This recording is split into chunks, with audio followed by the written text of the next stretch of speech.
আলু বিলাহী আৰু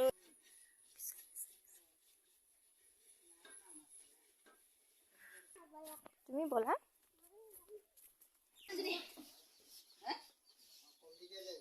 হেই নমস্কাৰ স্বাগতম জনাইছো মই আন এটি ভিডিঅ'লৈ আজি ৰাতিপুৱা ভিডিঅ'টো ষ্টাৰ্ট কৰি দিছো দিনটো ক'ত এইফালে বেটি হাই দিয়া তো দিনটো ক'ত কি কৰোঁ দেখুৱাওঁ বুলি ভাবিছোঁ আজি ব্লগটো ইয়াৰ পৰা ষ্টাৰ্ট কৰোঁ আশা কৰিছোঁ সকলোৰে ভাল আৰু কাষৰে এতিয়া আপাহঁতৰ ঘৰত মানে যাওঁ নাতিয়েকৰ আজি কাইলৈ সুধি আছে ভিডিঅ'টো মই আজিয়ে শেষ নকৰোঁ কাইলৈখিনিও মই এড কৰিম ইয়াতে তো কি কৰোঁ দেখুৱাই যাওঁ এতিয়া যাওঁ অলপ কিছুমান কাম আছে সহায়ো কৰি দিওঁগৈ আশা কৰিছোঁ ভিডিঅ'টো সকলোৱে ভাল পাব চাই যাব বুলি পিনে ব্লগ ভিডিঅ'টো ষ্টাৰ্ট কৰোঁ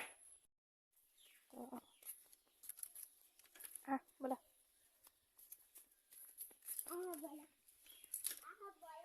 ব'লা তুমি ব'লা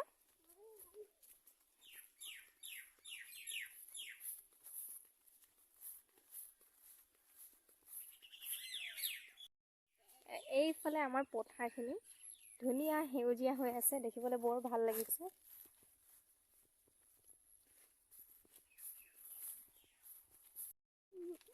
তো ইয়াত আপাহঁতৰ ঘৰত পালোহি এয়া অলপ ঘৰতে ৰভা চভা দি পিনে ৰেডি কৰিছে বাকী কামবোৰ কি সহায় কৰি দিব পাৰোঁ আজি কৰি দিওঁগৈ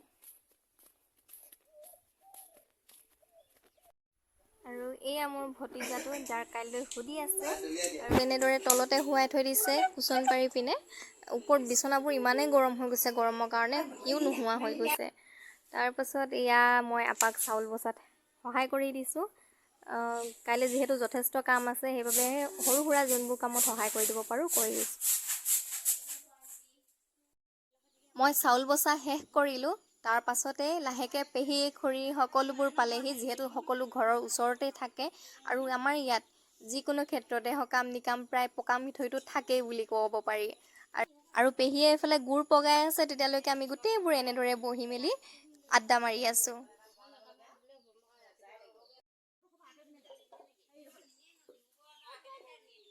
মোৰ আগৰ ভিডিঅ' এটাত পকা মিঠৈৰ ৰেচিপি দি থৈছোঁ যদি কোনোবাই চাব বিচাৰে মই লিংকটো ডেছক্ৰিপশ্যনত দি থৈ দিম আপোনালোকে চাবগৈ পাৰে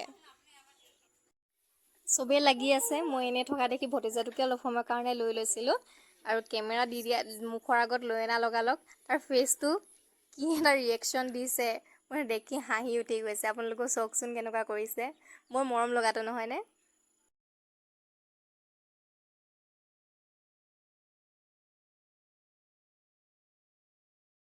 আৰু ইয়াত গোটেইবোৰে লাগি পকা মিঠৈবোৰ লাডু কৰিবলৈ কাৰণে লাগি গ'ল যিহেতু গৰমে কৰিব লাগিব এইখিনি ঠাণ্ডা হৈ গ'লে কৰিব নোৱাৰি আৰু এয়া নেক্সট দিনাখন সুধিৰ দিনটোত মই ওলাই লৈছোঁ মেখেলা চাদৰ এযোৰ পিন্ধি পিনে কেনেকুৱা লাগিছে জনাবচোন কমেণ্টত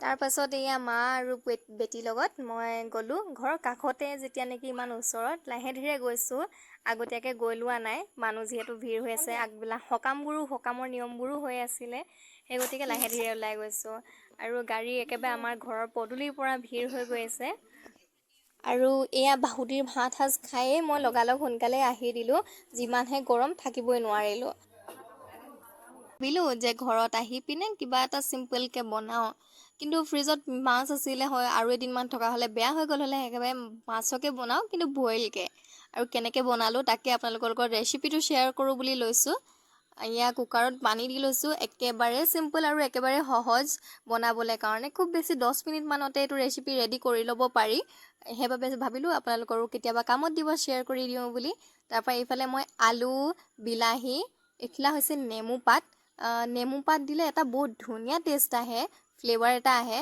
আপোনালোকে দি পাইছেনে কেতিয়াবা জনাবচোন আৰু এখিলাই দিম মই পাতখিলা ইয়াতকৈ যদি বেছি দিয়া হয় তিতা হৈ যাব পাৰে জাষ্ট ফ্লেভাৰটোৰ কাৰণে অকল এখিলা পাত দিম এইফালে নহৰু আৰু মান ধনিয়াও লগতে লৈ লৈছোঁ তো কেনেকৈ কি কৰিছোঁ ৰেচিপিটো শেষলৈকে চাই যাবচোন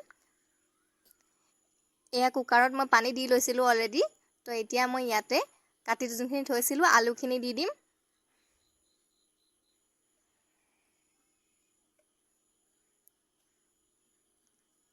আৰু লগতে বিলাহীখিনিও দি দিম।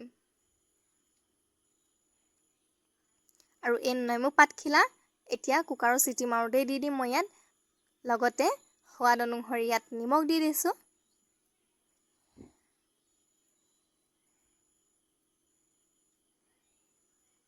তাৰ পাছত ইয়াত 3ৰ পৰা 4টা চিটি মৰালৈকে ইয়াক থৈ দিম মই, যাতে আলুখিনি ভালদৰে বইল হৈ যায়।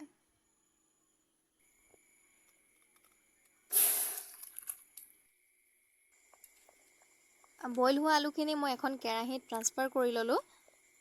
তাৰপিছত মাছ দি দিলোঁ মই ইয়াতে।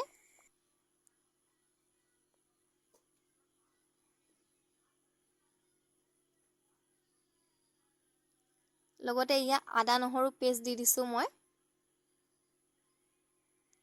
আৰু এইখিনি ঘৰতে কৰি থোৱা খৰিচা আছিলে, বাঁহগাজ, তাৰে অলপ দি দিছোঁ মই 1.5 চামুচমান।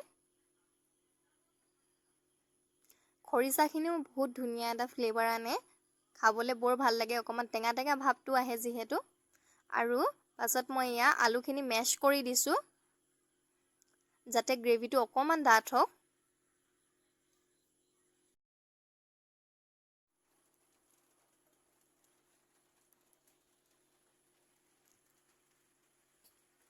তাৰপাছত ইয়াত মই জালুক অলপ দি দিছোঁ টেষ্টৰ কাৰণে।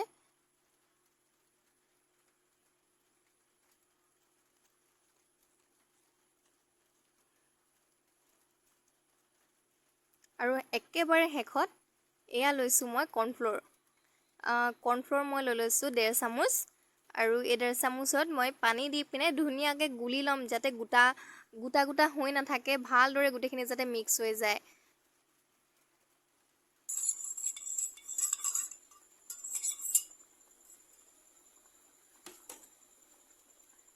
আৰু এইখিনি এতিয়া মই কেৰাহীত ট্ৰান্সফাৰ কৰি দিম। আৰু ভালদৰে 1 মিনিট সময় উতল অহাৰ পাছতে মই ইয়াত মান ধনিয়া পাত দি দিছোঁ। আৰু এয়া আমাৰ বইল মাছ ছাৰ্ভ কৰিবলৈ একেবাৰে ৰেডি হৈ গৈছে। কুকাৰত দিয়া মেইন কাৰণটো আছিল যাতে নেমু পাতৰ ফ্লেভাৰটো আহক আৰু লগতে আলুখিনি সোনকালে সিজক, যিহেতু আমি সোনকালে খৰধৰকৈ কৰিব বিচাৰিছিলোঁ। জাষ্ট সঁচাকৈ কৈছোঁ 10 মিনিটছত ৰেডি হৈ যোৱা ৰেচিপি হয়। আৰু এক্সট্ৰা 5 মিনিটছ লাগিছে ধৰি লওক মোৰ বস্তুবোৰ যোগাৰ কৰোঁতে। আৰু খাবলৈ বহুতেই টেষ্টি হয়। কেতিয়াবা যদি ট্ৰাই কৰে তেন্তে কমেণ্ট বক্সত জনাবচোন মোক কেনে পালে। আৰু যদি ভিডিঅ'টো ভাল লাগিছে বুলি ভাবিছে তেন্তে প্লিজ লাইক আৰু কমেণ্ট এটা কৰি দিবচোন। আপোনালোকৰ সৰু সৰু কমেণ্ট এটাই বহুত মটিভ কৰে আগলৈ ভিডিঅ' বনাই যাবলৈ। তেন্তে আজিলৈ আহোঁ, আকৌ নেক্সট এটা ভিডিঅ'ত লগ পাম।